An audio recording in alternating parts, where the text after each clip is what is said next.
Ассаляму алейкум ва рахматуллахи ва баракатух. Бисмиллах.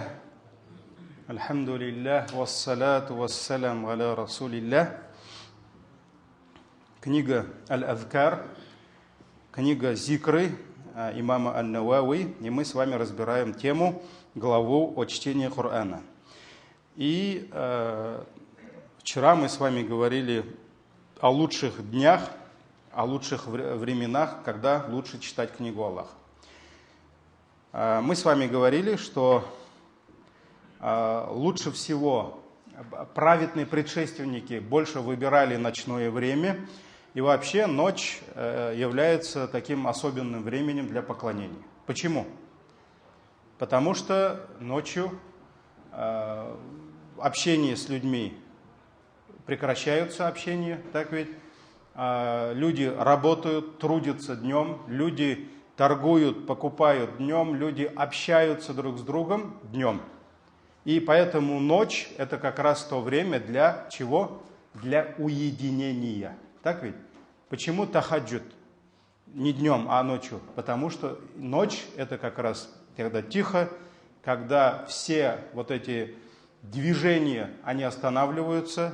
Так ведь, когда люди успокаиваются, и остается только победить свой нефс и пожертвовать своим сном. Так ведь, что тоже не так легко.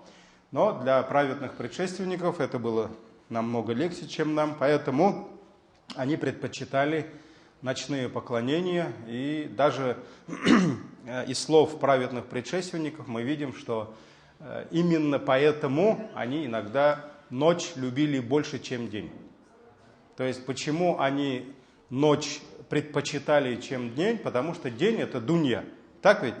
День – это когда тебе надо трудиться, тебе надо кормить семью. То есть, это дунья. Ты вынужден проводить свое время в мирских заботах. Без этого никак. А ночь как раз это то время, когда они освобождались от мирских забот. Все, он свое отработал, он уделил достаточно времени и на заработок, и на семью, и на детей. Все спят, да, он никому не нужен. Вот он идет поклоняться. И, конечно, если об этом говорить, там видишь удивительные вещи, да, они, субханаллах, иногда, например, когда ложились спать с супругой, например, да, они ждали, когда супруга заснет. Когда супруга заснет, и он встанет и пойдет к кому? К своему Господу. То есть они прямо вот это ждали, они ждали этого. То есть они скучали по ночному времени, по ночным стояниям. И поэтому, что касается чтения Корана, они также больше посвящали этому ночное свое время. И чем ближе к сухуру, конечно, это благословенное время, последняя треть ночи, да, перед сухуром, во время сухура, это самое благословенное мгновение, когда человек особо близок к Аллаху, и его дуа принимаются, его грехи прощаются. И поэтому, что касается времени, предпочтительного времени для чтения Корана, у них, у праведных предшественников, это была ночь, и особенно последняя часть ночи. Также почему-то я не нашел здесь про утренний, но это вот как раз время сухура, утренний намаз, после утреннего намаза. И есть еще те времена, когда нельзя совершать намаз, так ведь? А в это время тоже можно читать книгу Аллаха. Например, между асром и магрибом, это время макрух, то есть порицается совершение намаза, намазы не совершаются, но здесь спокойно можно сесть, почитать книгу Аллаха. То есть намаз нельзя читать, а спокойно можно книгу Аллаха почитать. И то же самое после утреннего намаза, мы знаем, намазы не читаются до восхода солнца, да? Ишрак, духа – это потом. Но вот в это время можно делать зикры, и наилучший зикр – это чтение книги Аллаха. Так ведь? Также мы с вами говорили про дни в неделе, внутри недели. Это пятница, понедельник, четверг, Арафа, И что касается о декадах, это мы с вами говорили, первые 10 дней Зуль-Хиджа, это самые лучшие дни считаются. Самые лучшие дни в течение года – это первые 10 дней Зуль-Хиджа. А самые лучшие ночи – это последние 10 ночей Рамадана. И что касается месяцев, из 12 месяцев для чтения книги Аллаха самый лучший месяц – это Рамадан. Что касается хатма, у нас новый абзац – хатм. То есть, что такое хатм? Хатм – это когда мусульманин полностью прочитывает книгу Аллаха, и хатм, хитам – это как раз завершение. То есть, если он когда-то начал читать суры Фатиха, то он завершает последними сурами Ихлас, Фалях, Нас, и вот это называется хатм. Хатм. И завершение чтения Корана занимает особое положение. Особое положение в исламе. И вот это время, баракатное, благословенное время, тоже нужно уметь использовать. Поэтому давайте сегодня почитаем про хатм.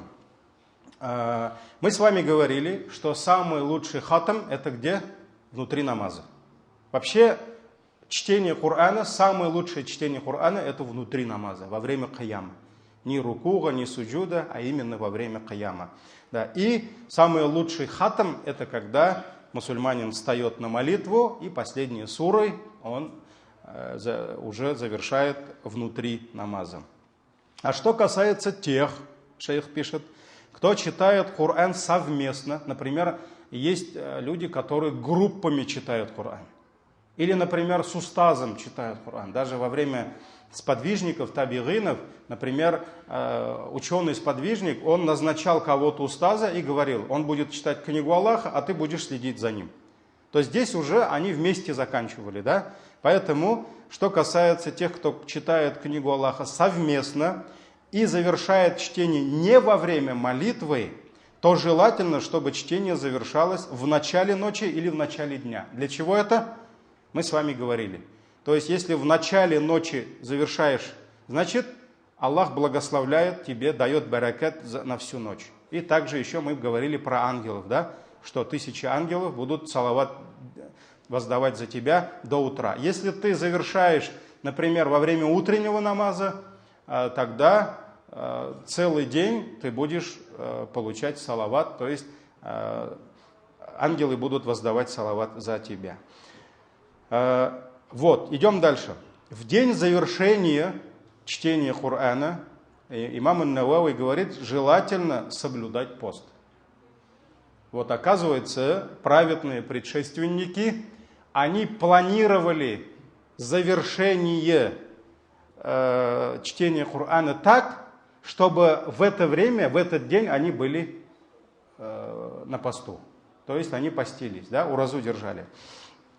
Если только это не совпадает с таким днем, когда поститься не рекомендуется. То есть пятница, обосабливать пятницу или субботу, да, воскресенье, то есть только для этого, для поста нельзя, так ведь? Поэтому желательно, значит, юстахаббу, мустахаб, быть постящимся в это время. Известные, достоверные иснады, сообщения риваят о том, что такие последователи из Куфы, то есть это ученые Куфа, как Тальха ибн Мусарриф, Аль-Мусайиб ибн Рафи, Хубайб ибн Аби Сабит, Абу Табит, да помилует всех Аллах, постились в те дни, когда завершали чтение Корана.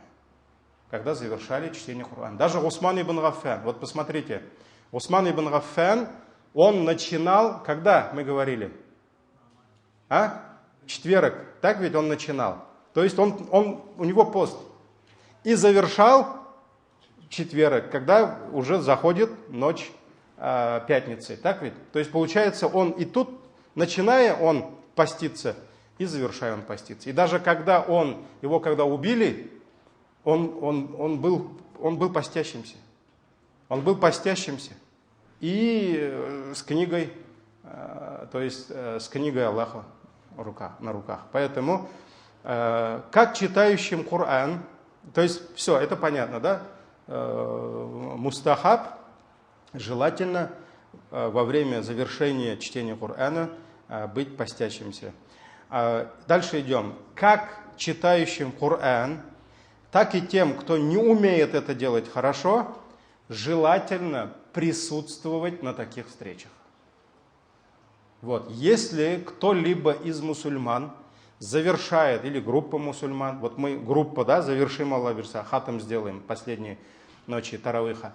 Вот. Когда они будут делать хатам, желательно даже те, которые толком не умеют читать Коран, желательно им присутствовать в это время, то есть быть с ними. Почему? Потому что это баракатное время. Они сегодня завершают чтение Корана. Поэтому даже тем, кто это не умеет делать как положено, то есть, может быть, плохо читает, пока недавно научился, да, им желательно быть на таких встречах, когда завершается чтение Корана. И на что указывает следующий хадис. Сообщается, что Умму Атия, рады Аллаху анха, сказала, что посланник Аллаха, саллаллаху алейхи вассалям, сказал, когда наступит Аид, праздник, пусть даже молодые девушки и сидящие за занавесками, то есть обычно молодые невесты сидели за занавесом, да, даже молодые невесты и женщины, у которых начались месячные, выходят из своих домов и принимают участие в благих делах и обращениях верующих к Аллаху со своими мольбами. То есть во время праздника пророк саллаллаху приглашал даже их. Почему? Чтобы они послушали хутбу, вагаз, и поприсутствовали во время дуа. Потому что здесь именно баракат идет. И вот поэтому, когда идет хатам, даже те, то есть эти, например, женщины, у которых не было месячных, они намаз не читали. Они даже внутрь мусалля не заходили, но они сидели, стояли где-то там и получали баракат. Вот здесь то же самое. Может быть, он сам не читал столько, да? Может быть, он там еще второй джуз только заканчивает, или третий джуз, или половину, да? Но если какая-то группа мусульман завершают сегодня, вечером завершат чтение Корана, значит, в это время будет баракат, и желательно, чтобы больше мусульман присутствовали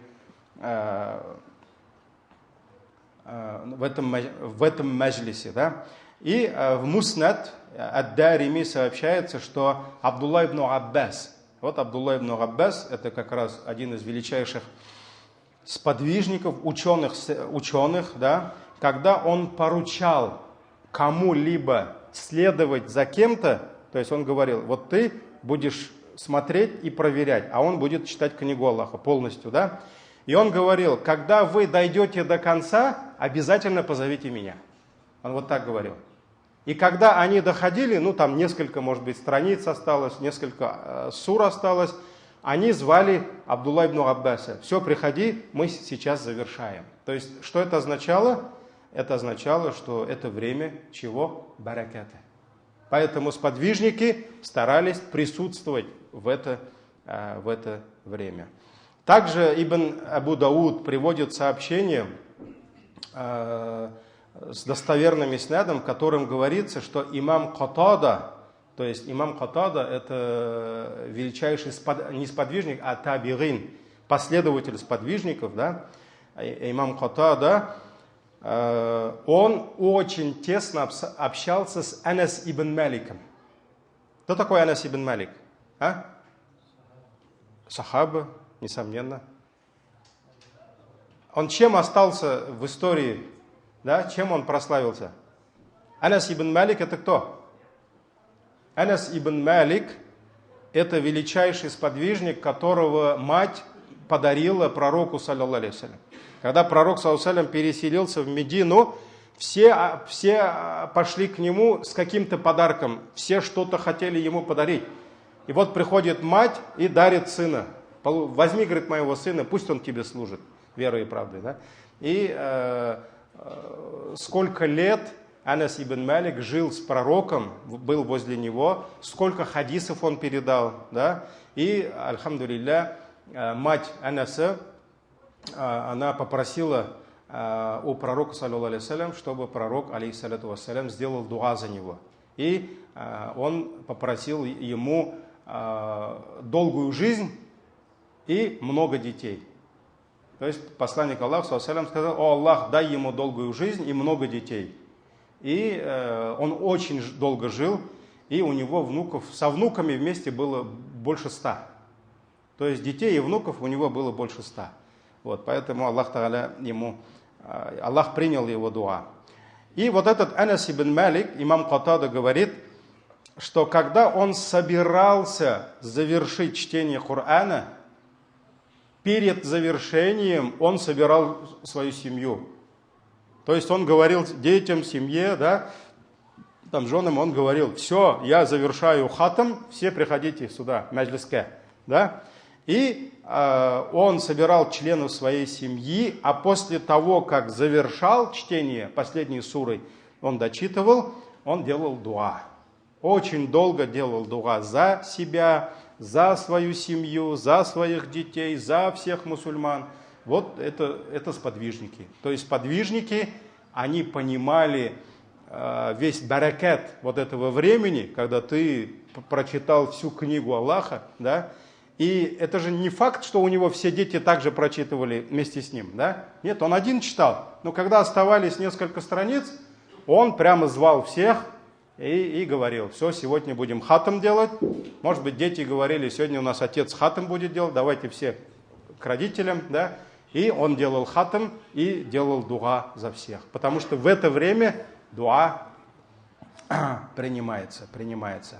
Также следующий риваят, имам Аль-Хакам ибн Утайба, он был из числа табигинов, он говорит: как-то раз ко мне отправили человека Муджахид, то есть имам Муджахид, тоже табигин, да, и Убада ибн Абу Любаба. Они прислали ко мне человека, чтобы передать следующие слова: мы послали за тобой потому, что хотим сегодня завершить чтение Корана. А дуа, с которыми обращаются к Аллаху во время завершения чтения Корана, принимаются. То есть вот, они даже звали друг друга. Получается, сегодня или там завтра они уже намереваются завершить чтение Корана. И вот чтобы в это баракатное время то есть у большего количества мусульман принимались дуа, они даже звали друг друга в гости. Все, для них это было такое торжество, машаллах. Именно хатам. И следующее, и вот как раз они говорили о чем, что когда во время завершения чтения Корана, дуа мусульман принимается. Потому что это, обычно мы видим в сунне, когда дуа принимаются. Дуа принимаются после, или во время, или после завершения какого-то большого дела. Вот, например, намаз. Да? Намаз, когда ты хьям выстоял, рукух, суджуд. Все, вот здесь принимается дуа. Или же последний ташаххуд. Да? Когда ты прочитал ат-тахият, салават, ты совершил намаз, машаллах, все, Аллах тобой доволен. И вот здесь надо просить. И вот здесь то же самое. То есть во время хаджа, когда Аллах принимает дуа, во время ифтара, во время сухура и во время ифтара. У сухура это не только во время Рамадана, во время поста. Сухур каждый день, он баракатный, так ведь? Потому что это последняя треть ночи. А что касается ифтара, магриб, вот ты целый день. Почему пророк саллаллаху алейхи ва саллям сказал: и у него принимаются дуа во время ифтара? Когда приходит ифтар, вот последние 5 минут осталось, я всегда говорю: братья, оставьте свои ватсапы все, бросайте все, надо переключаться к Аллаху, потому что ты целый день постился, ты устал, ты целый день не ел, не пил ради Него, все, вот давай делай дуа, остались мгновенные минуты, считанные минуты, делать надо дуа в это время, потому что Аллах принимает. И здесь то же самое, ты прочитал всю книгу Аллаха, за каждый харф, за каждую букву Аллах обещал тебе 10 благих дел. Ты одну букву прочитал, и тебе ангел за каждую букву пишет по 10 благих дел. 10 наград, да, саваб. Вот. И все, ты завершил, это великое дело. И сейчас принимается дуа. И поэтому, чтобы поделиться вот этим баракатом, табигейны, сподвижники, они даже звали родных, детей, братьев звали, да, чтобы они во время хатма тоже присутствовали и делали вместе с ними дуа. И также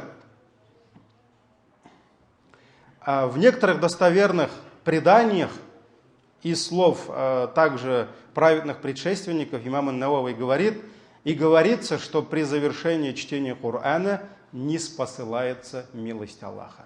То есть, получается, спускается милость Всевышнего Аллаха.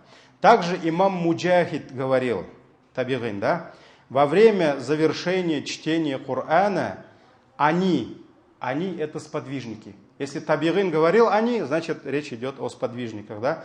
Они собирались вместе, сподвижники собирались вместе и говорили, в это время нисходит милость Аллаха.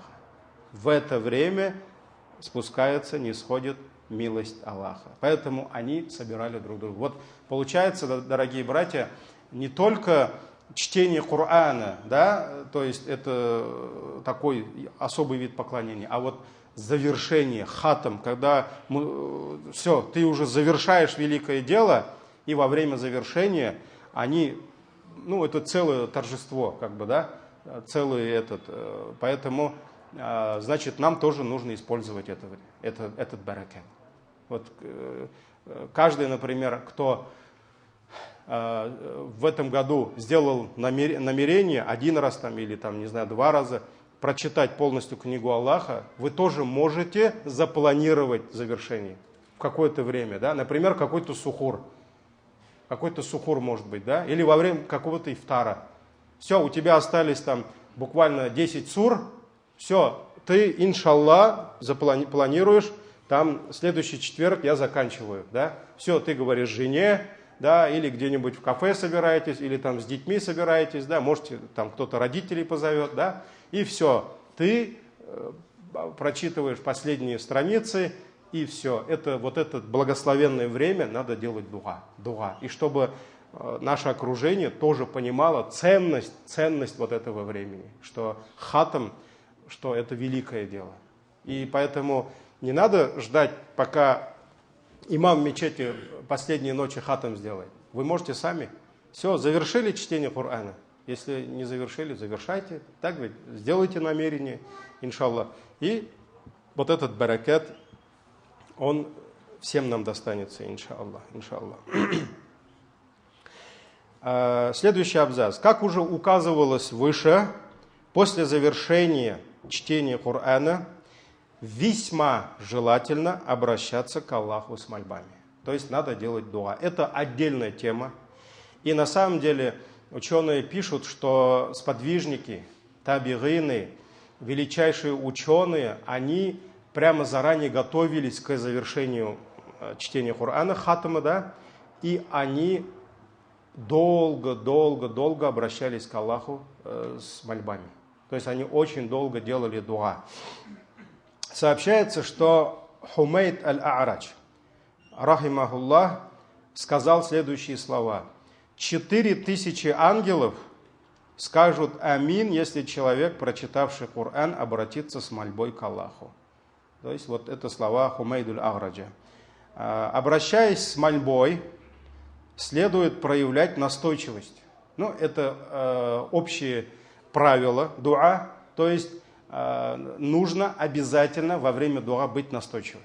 И мы с вами во время лекции, уроки дуа, приводили хадис пророка саллаллаху алейхи ва саллям. Посланник Аллаха саллаллаху алейхи ва саллям запретил нам, обращаясь к Аллаху, говорить: «О Аллах, прости нам, если захочешь». То есть, получается, если не захочешь, так ладно, я и так проживу без твоего прощения. Нет, ты погибнешь без его прощения. Поэтому нельзя просить: «О Аллах, если захочешь, дай мне это». Да? Если захочешь, прости меня. То есть ты должен просить, пока Аллах не даст. Поэтому это как Умар ибн аль-Хаттаб. Он же обращался к Аллаху и говорил: «О Аллах, если ты предопределил, что я буду несчастным, сотри это предопределение и напиши, чтобы я был счастливым». Вот они так просили у Аллаха, потому что они знали, что только Аллах может дать счастье. Только Аллах может простить, только Аллах может нас спасти. Поэтому настойчивость. Пророк, ﷺ, когда просил, по 3 раза повторял. По 3 раза повторял. Поэтому много-много раз надо повторять иногда. И вот, обращаясь с мольбой, следует проявлять настойчивость. Нужно просить о важном и вкладывать в свои слова как можно больше смысла. Большая часть этих просьб, или все, они должны относиться, конечно же, к миру вечному, потому что мирская жизнь, она уйдет, она очень коротка. И большую часть наших дуа, конечно, должны занимать эта вечная жизнь. Потому что это рай, это ад, это один судный день, 50 тысяч лет. Сколько ты проживешь на этой земле? 50 лет, пожалуй, 100 лет, да? Кто-то, может быть, среди нас проживет 100 лет, да? А что такое 100 лет по сравнению с 50 тысячами лет?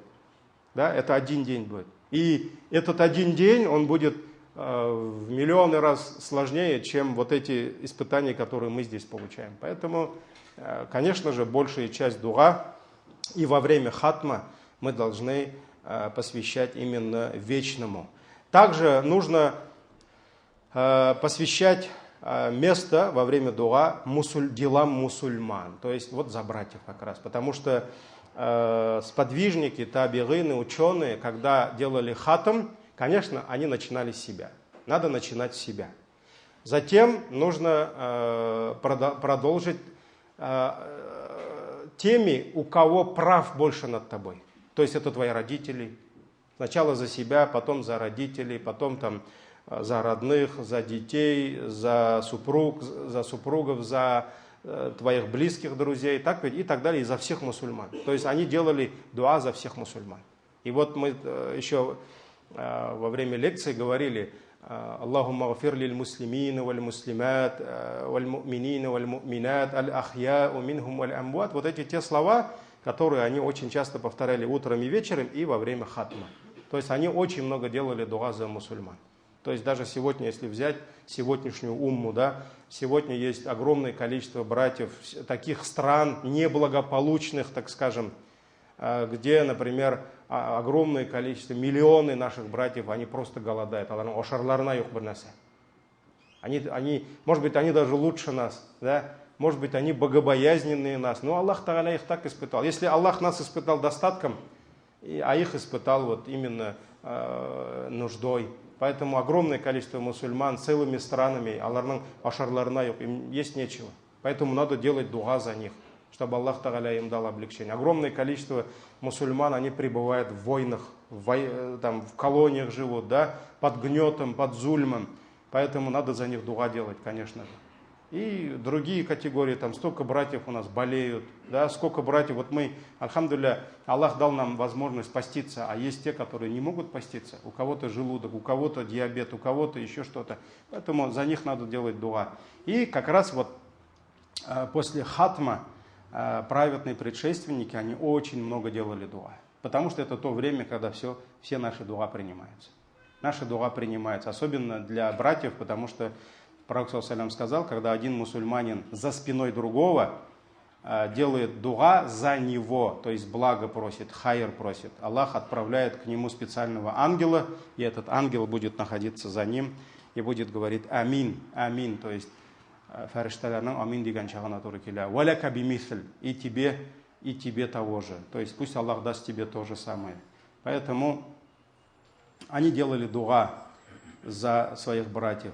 Ибо следует молить Аллаха о том, имам Ан-Навави продолжает, чтобы он наделил благочестием их правителя. То есть очень важно, это издревле мусульмане делали дуа за своих правителей. Потому что если Аллах исправляет правителя, то через этот баракат может исправиться вся страна, все государство может исправиться. Очень важно, кто правит народом, кто правит уммой, да? Во главе общины, кто вот эти страны, вот кто правит, это очень важно. И мусульмане всегда делали дуа за них, чтобы Аллах дал им тауфик, чтобы Аллах дал им милосердие, чтобы Аллах дал им мудрости, хикма, искренности и так далее, и так далее. Даже Фудайль ибн Гаяд, рахимахуллах, говорил, если бы Аллах дал мне в жизни, подарил бы мне в жизни только один дуа, одну мольбу, которая, несомненно, она примется, я бы эту дуа посвятил бы своему правителю, потому что от этого очень много зависит. Также они должны просить, чтобы Аллах помог мусульманам выполнять религиозные обязанности, чтобы Аллах дал нам возможность делать намаз, делать уразу, приходить в мечети, да? Помог всем держаться истины, привел к победе над врагами религии, ослушниками в книге. И в книге о правилах чтения Корана имам ан-Навави говорит, у него есть специальная книга, по-моему, называется «Адабуль Курра», то есть этикет читающих, этикет чтецов. И вот он говорит, я коснулся отдельных аспектов этого вопроса и привел примеры кратких обращений с мольбами, то есть примеры после хатма, какие дуа надо делать, которые может использовать каждый желающий. Вот, давайте на сегодня пока все. Субханак Аллахумма бихамдик, ашхаду ан ла иляха илля анта, астагфирука ва атубу илейк.